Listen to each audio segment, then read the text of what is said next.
नमस्कार किसान भाइयों, मैं सूर्यदेवल फिर से हाजिर हूँ आपके अपने चैनल एग्रीकल्चर गुरुजी में। किसान भाइयों, आज हम बात करने वाले हैं पौधा गन्ने के अंदर कल्लों की संख्या को ज़्यादा से ज़्यादा किस तरह से बढ़ाया जा सकता है, या फिर गन्ने के अंदर जो हमारा फुटाव है इस फुटाव की संख्या को हम किस तरह से बढ़ा सकते हैं। क्योंकि जितने ज़्यादा कल्ले या जितने ज़्यादा पौधे हमारे एक गन्ने की आँख से निकलेंगे उतना ही ज़्यादा बेनिफिट या उतना ही ज़्यादा फ़ायदा आने वाले समय में हमें होगा। तो किसान भाइयों, कई सारे उर्वरकों के बारे में, फर्टिलाइज़र के बारे में मैं आपको बता चुका हूँ, लेकिन जो आज मैं आपको बताने वाला हूँ इसमें मैं आपको 2 से 3 फर्टिलाइज़र के बारे में बताऊँगा, 2-3 खादों के बारे में बताऊँगा और कुछ ऐसे तरीके बताऊँगा यदि आप इनका उपयोग करते हैं तो 100% आप अपने खेत के अंदर कल्लों की संख्या को बढ़ा सकते हैं और ज़्यादा से ज़्यादा टिल्डिंग, ज़्यादा से ज़्यादा फुटाव आप अपने गन्ने की फसल के अंदर ले सकते हैं। किसान भाइयों, एक बात का आप विशेष ध्यान दीजिएगा कि इस समय पर कम से कम आपका जो पौधा गन्ना है वह 50 से 60 दिन के आसपास का होना चाहिए या फिर इससे बड़ा होना चाहिए। इससे छोटा गन्ना यदि है तो कुछ बातें इनमें से या जो कुछ कार्य मैं आपको बताऊंगा वो कार्य उस गन्ने पर नहीं हो पाएंगे। जो गन्ना 50 से 60 दिन के ऊपर का है उसी गन्ने पर ये कार्य हो पाएंगे, और इन कार्यों को यदि आप करते हैं तो किसान भाइयों निश्चित ही तौर पर आप अपने खेत के अंदर कल्लों की संख्या को बढ़ा सकते हैं। किसान भाइयों, एक बात आप अच्छी तरह से जानते हैं कि हमारे गन्ने की फसल के लिए या फिर और भी फसलों को लगभग 15 से 16 पोषक तत्वों की आवश्यकता पड़ती है। यदि हम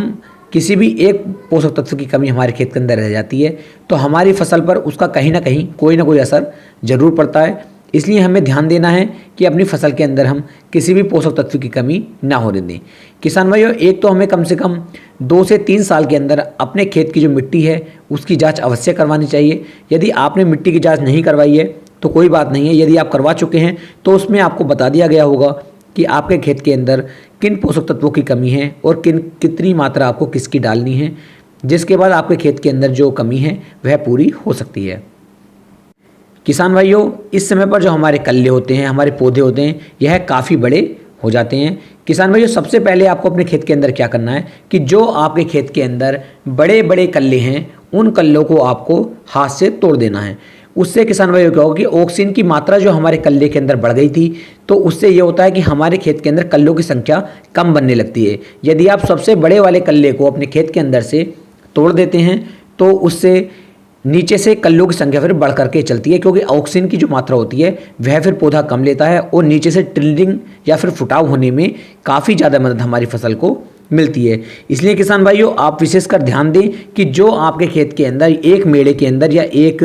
पौधे के अंदर, जैसे मान लीजिए 6 से 7 पौधे आपके अंदर हैं या 4 से 5 पौधे आपके खेत के अंदर एक जगह पर हैं, उनमें जो सबसे बड़ा पौधा है, जो मदर पौधा आप उसे बोलेंगे, उस पौधे को यदि आप तोड़ते हैं तो उसके नीचे से फिर 2 से 3 या 3 से 4 कल्ले नीचे से निकल करके चलते हैं। दूसरी किसान भाइयों, आपको इस बात का विशेष ध्यान देना है कि आपको अपने खेत के अंदर निराई गुड़ाई का विशेष ध्यान देना है, क्योंकि यदि आप अपने खेत के अंदर निराई गुड़ाई नहीं करते हैं, आपके खेत के अंदर जो है मिट्टी फोकी नहीं रहती है, नीचे का जो स्तर है आपके खेत का वह फोका नहीं होता है, तो भी टिल्डिंग बहुत ही कम आपके खेत के अंदर चलती है। इसलिए किसान भाइयों, ज़्यादा से ज़्यादा आप अपने खेत की निराई गुड़ाई पर विशेष ध्यान दें। अपने खेत को कम से कम किसान भाइयों आपको 3 से 4 बार कल्टीवेटर से जुताई आपको लगानी चाहिए और कम से कम 2 बार आपको कस्सी की सहायता से या फिर फावड़े की सहायता से अपने खेत की जुताई या खुदाई आपको करनी चाहिए। क्योंकि किसान भाइयों, जितने पास से आप अपने पौधे के मिट्टी की खुदाई करेंगे या जितने पास से आप मिट्टी निकालेंगे उतना ही ज़्यादा टिल्डिंग आपका पौधा नीचे से लेकर के चलेगा। किसान भाइयों, इस समय पर खास तौर पर हमारे खेत के अंदर दूब घास बहुत ज़्यादा पनप करके आती है। दूब घास यदि आपके खेत के अंदर है या दूब खरपतवार आपके खेत के अंदर है तो ये भी हमारे खेत की बहुत ज़्यादा ताकत को ग्रहण कर लेता है और हमारे खेत के अंदर कल्लों की संख्या में इसके द्वारा भी कमी आती है और ये ज़्यादातर हमारे पौधों के जड़ों में ही पनपता है। तो इसलिए किसान भाइयों, ध्यान दें कि आपके पौधे की जड़ के अंदर कोई भी खरपतवार नहीं उगना चाहिए। कोशिश करें निराई गुड़ाई की सहायता से या फिर कस्सी की सहायता से, फावड़े की सहायता से आप उस सभी जितने भी खरपतवार आपके पौधे की जड़ में बने हुए हैं उन सभी खरपतवारों को आप जड़ से ख़त्म कर दें। क्योंकि किसान भाइयों, जितनी ज़्यादा जड़ हमारे गन्ने की फोकी होगी, निचला हिस्सा उसकी जो मिट्टी होगी वह भुरभुरी होगी, उतनी ही ज़्यादा टिल्डिंग नीचे से किसान भाइयों चलती है। इसके बाद किसान भाइयों, एक बात का आपको और विशेष ध्यान देना है। जब भी जो उर्वरक मैं आज आपको बताने वाला हूँ, इन उर्वरकों का उपयोग आपको करना है। उसके बाद अपने खेत की सिंचाई करनी है और सिंचाई करने के बाद किसान भाइयों आपको अपने खेत की एक जुताई करके उस खेत को छोड़ देना है। मतलब मेरा कहने का यह है कि आपको अगली सिंचाई जो है वह जल्दी नहीं करनी है, क्योंकि यदि आप जल्दी जल्दी सिंचाई करेंगे या जल्दी जल्दी पानी आप अपने खेत को देंगे तो खेत के अंदर टेम्परेचर ज़्यादा नहीं हो पाएगा, गर्मी नहीं बन पाएगी, टिल्डिंग जो है उससे भी काफ़ी कम होती है। इसलिए किसान भाइयों जो उर्वरक मैं आज आपको बताने वाला, इन उर्वरकों को डालने के बाद आप जुताई करें और जुताई करने के बाद अपने खेत को ऐसे ही छोड़ दें। कम से कम 15 से 17-18 दिन तक आपको अपने खेत के अंदर कोई भी पानी नहीं चलाना है। आपको एक काम कर लेना है इसके लिए कि मान लीजिए आज आपने जुताई करी, जुताई करने के बाद लगभग 4 से 5 दिन के बाद आपको दोबारा से जुताई कर देनी है। जब आप दोबारा से जुताई करेंगे तो किसान भाइयों आपके खेत के अंदर जो है नमी हल्की सी रुकी रहेगी, उससे बहुत ज़्यादा फायदा मिलेगा और आपके खेत के अंदर जो टिल्डरिंग है वह तेज़ी के साथ बढ़ने लगेगी। किसान भाइयों विशेषकर इस बात का आप ध्यान दें कि ज़्यादा सिंचाई भी यदि हमारे खेत के अंदर होती है, ज़्यादा नमी भी हमारे खेत के अंदर यदि बनी रहती है तो उससे भी टिल्डरिंग नहीं हो पाती है, कल्लों का जमाव जो है उससे ज़्यादा नहीं हो पाता है, फुटाव जो है काफ़ी कम किसान भाइयों उससे भी होता है। इसलिए आपको एक सिंचाई करने के बाद लगभग 15 से 16 दिन, मैं ये नहीं कह रहा हूँ कि हर सिंचाई के बाद आपको ये प्रक्रिया अपनानी है। यदि आप हर सिंचाई के बाद इस प्रक्रिया को अपनाएंगे तो आपकी फसल के अंदर क्षति भी इससे हो सकती है। लेकिन यदि जब आपको अपने खेत के अंदर टिल्डिंग चाहिए, जब आपको अपने खेत के अंदर कल्ले चाहिए या फिर अपने खेत के अंदर फुटाव चाहिए, उस समय पर किसान भाइयों आपको इस बात का विशेष ध्यान देना है कि आपको अपने खेत की सिंचाई जो है कम से कम 15 से 17 दिन तक बिल्कुल भी नहीं करनी है। आप ज़्यादा से ज़्यादा उस खेत की सिर्फ निराई गुड़ाई और जुताई अपने खेत की करवाइए। जितनी ज़्यादा जुताई आप अपने खेत की करवाएंगे, जितने ज़्यादा आप उसकी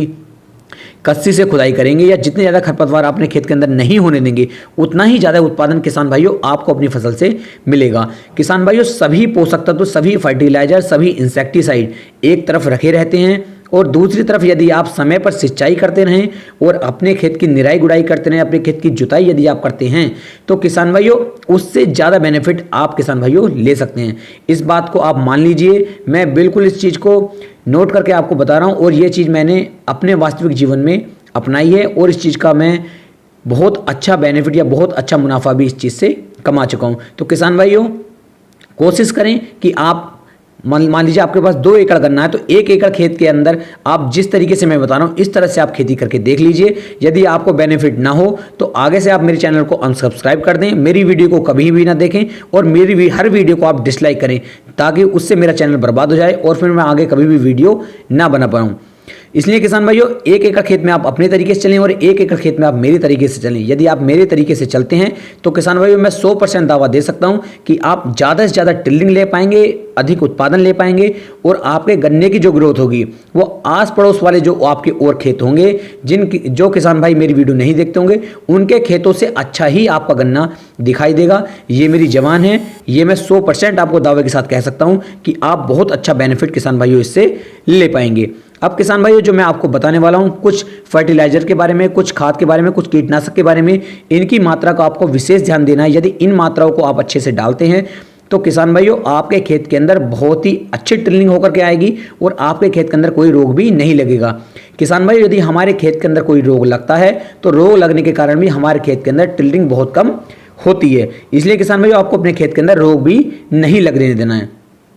इस समय पर किसान भाइयों आपको अपने खेत के अंदर क्या करना है, सबसे पहले किसान भाइयों आपको अपने खेत के अंदर वर्टैगो का उपयोग करना है। जो सिंजेंटा की वर्टैगो आती है इसकी मात्रा किसान भाइयों आपको लगभग 5 किलोग्राम प्रति एकड़ के हिसाब से आपको अपने खेत के अंदर लेनी है। और किसान भाइयों इसके साथ आपको लगभग 35 किलोग्राम यूरिया को ऐड करना है। 35 किलोग्राम यूरिया की मात्रा भी आपको इसके अंदर लेनी है। साथ में किसान भाइयों आप लगभग 5 किलोग्राम बायोवीटा को भी इसमें ऐड कर लें और साथ में किसान भाइयों आपको इसके अंदर सल्फर की मात्रा भी ऐड करनी है। सल्फर की मात्रा किसान भाइयों आपको लगभग 4 से 5 किलोग्राम WDG वाली जो सल्फर आती है हमारी पाउडर फॉर्म में, उसी सल्फर को आप लें और इन सभी को आपस में किसान भाइयों आप मिक्स करके सिंचाई करने से पहले अपने खेत के अंदर इसे आप अच्छे से इसका बिखराव करवा दीजिए या फिर आप कूड़ इसका उर्वाई आप इसकी करवा दीजिए। किसान भाइयों इतना करने के बाद आपको अपने खेत की एक सिंचाई अच्छे से करवा देनी है और उसके बाद किसान भाइयों आपको अपने खेत की जो है जुताई दोबारा से करवा देनी है। जुताई करवाने के बाद किसान भाइयों आपको लगभग 15 से 16 दिन तक कोई भी कार्य अपने खेत के अंदर नहीं करना है, मतलब सिंचाई बिल्कुल भी नहीं करनी है। आप जुताई करना चाहें या खुदाई करना चाहें वो आप निरंतर कर सकते हैं, लगातार कर सकते हैं, उसमें कोई भी दिक्कत नहीं है। और कोशिश करें किसान भाइयों हर्बिसाइड दवाओं से बचने का, यानी कि जितने भी खरपतवार नाशी दवाएं होती हैं इन सभी दवाओं को आप अपने खेत से परहेज करें, इनके अंदर इन दवाओं का उपयोग ना करें। यदि आप खरपतवार नाशी दवाओं का प्रयोग ज़्यादा करते हैं तो आपकी फसल पर भी इसका बहुत ज़्यादा असर पड़ता है। इसलिए किसान भाइयों इन दवाओं से आप काफ़ी ज़्यादा परहेज करें और निराई गुड़ाई और सिंचाई पर, इन चीज़ों पर आप किसान भाइयों बहुत ज़्यादा विशेष ध्यान दें। इन चारों जो मैंने आपको कीटनाशक और फर्टिलाइजर के बारे में बताया है, इनका यदि आप किसान भाइयों अच्छे से उपयोग करते हैं तो आपके खेत के अंदर निरंतर 100% मैं आपको दावे के साथ कह सकता हूं आपके खेत के अंदर कल्लों की संख्या बढ़ जाएगी, पैदावार बढ़ेगी, ग्रोथ आपके गन्ने की बहुत अच्छी होगी। और आप अब से लगभग 1 महीने बाद जब अपने गन्ने को देखें तो आस पड़ोस के जो खेत होंगे वो खेत आपके खेत को टक्कर नहीं दे सकते हैं, मैं दावे के साथ कह सकता हूं।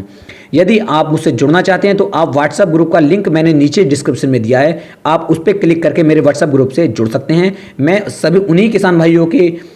मैसेज का जवाब देता हूं जो मेरे व्हाट्सएप ग्रुप पर जुड़े हुए होते हैं। तो व्हाट्सएप ग्रुप में आप जुड़ करके मुझसे कोई भी सवाल यदि व्हाट्सएप पर पूछते हैं तो मैं पूरी कोशिश करूंगा आपको सही जानकारी देने की। जो किसान भाई व्हाट्सएप ग्रुप में जुड़े हुए नहीं हैं मैं उनके किसी भी मैसेज का जवाब नहीं दे पाऊंगा, उसके लिए मैं माफ़ी चाहता हूं। किसान भाइयों आप यदि मुझे नीचे कमेंट करते हैं तो मैं कोशिश करूंगा आपके सभी कमेंटों के अच्छे से जवाब देने की। तो किसान भाइयों फिर मिलेंगे एक नई वीडियो में एक नई जानकारी के साथ। यदि वीडियो पसंद आई हो तो वीडियो को लाइक, कमेंट और शेयर जरूर करें और मेरे